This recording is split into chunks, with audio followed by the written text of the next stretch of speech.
When Benjamin Franklin exited the Constitutional Convention, he was asked by a woman, "Sir, what have you given us?" His immediate response was, "A republic, ma'am, if you can keep it, if you can keep it, if you can keep it, if you can keep it, if you can keep it." Yet most Americans today have been persuaded that our nation's governmental system is a democracy and not a republic. The difference between these two is essential in understanding Americanism and the American system. Political spectrum will show government having zero power on the far right to having 100% power on the far left. At the extreme right, there is no government. The extreme left features total government under such labels as communism, socialism, Nazism, fascism, princes, potentates, dictators, kings, any form of total government. Those who claim that Nazis and fascists are right-wing never define their terms. This amounts to spreading confusion. Toward the middle of the political spectrum can be found the type of government limited to its proper role of protecting the rights of the people. That's where the Constitution of the United States is. So let's analyze the basic forms of government. They are monarchy or dictatorship ruled by one, oligarchy ruled by a few, democracy ruled by a majority, republic ruled by law, and anarchy, which is ruled by no one. In discussing these five, we'll see that they can be narrowed down to even fewer. Looking first at monarchy or dictatorship, this form of government doesn't really exist in the practical sense. It's always a group that puts one of its members up front. A king has his council of nobles or earls, and every dictator has his bureaucrats or commissars, the men behind the scenes. This isn't ruled by one, even though one person may be the visible leader. It's ruled by a group. So let's eliminate monarchy, dictatorship, because it never truly exists. Oligarchy, which is ruled by a group, is the most common form of government in all history. And it is the most common form of government today.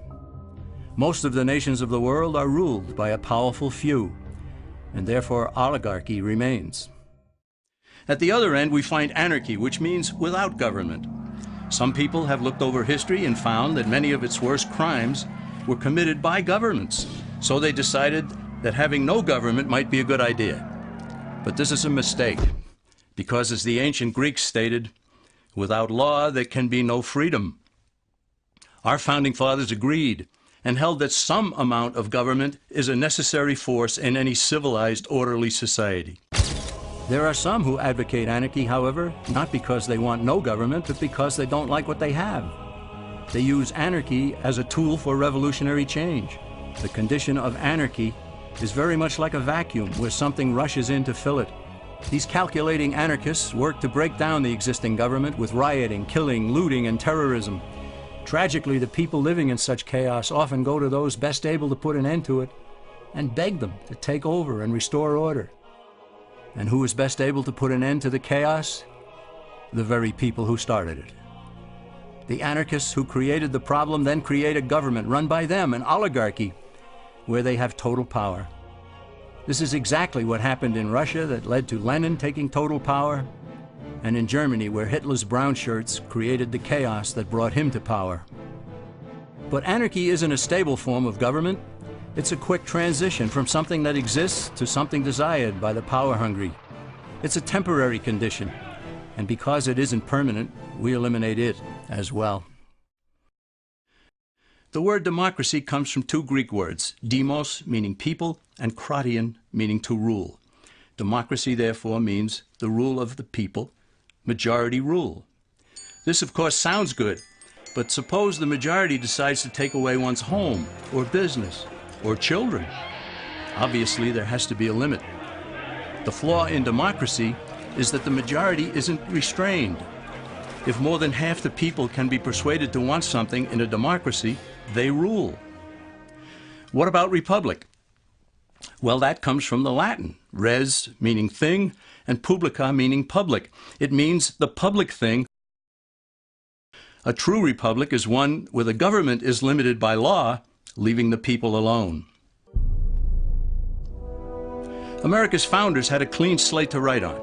They could have set up an oligarchy. In fact, there were some who wanted George Washington to be their king.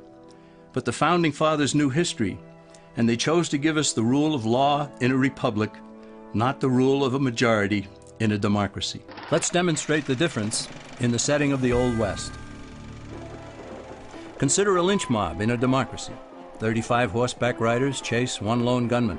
They catch him, and they vote 35-1 to hang him. Democracy has triumphed, and there's one less gunman to contend with. Now consider the same scenario in a republic. The 35 horseback riders catch the gunman and vote 35-1 to hang him. But the sheriff arrives, and he says, "You can't kill him. He's got his right to a fair trial." So they take the gunman back to town. A jury of his peers is selected, and they hear the evidence and the defense, and they decide if he shall hang. Does the jury even decide by majority rule? No, it has to be unanimous, or he goes free. The rights of the gunman aren't subject to majority rule, but to the law. This is the essence of a republic. Many Americans would be surprised to learn that the word democracy does not appear in the Declaration of Independence or the U.S. Constitution, nor does it appear in any of the constitutions of the 50 states. The founders did everything they could to keep us from having a democracy. Thus, democracy itself is not a stable form of government. Instead, it is the gradual transition from limited government to the unlimited rule of an oligarchy. Knowing this, we as Americans are ultimately left with only two choices. We can keep our republic, as Franklin put it, or we will inevitably end up with an oligarchy, a tyranny of the elite.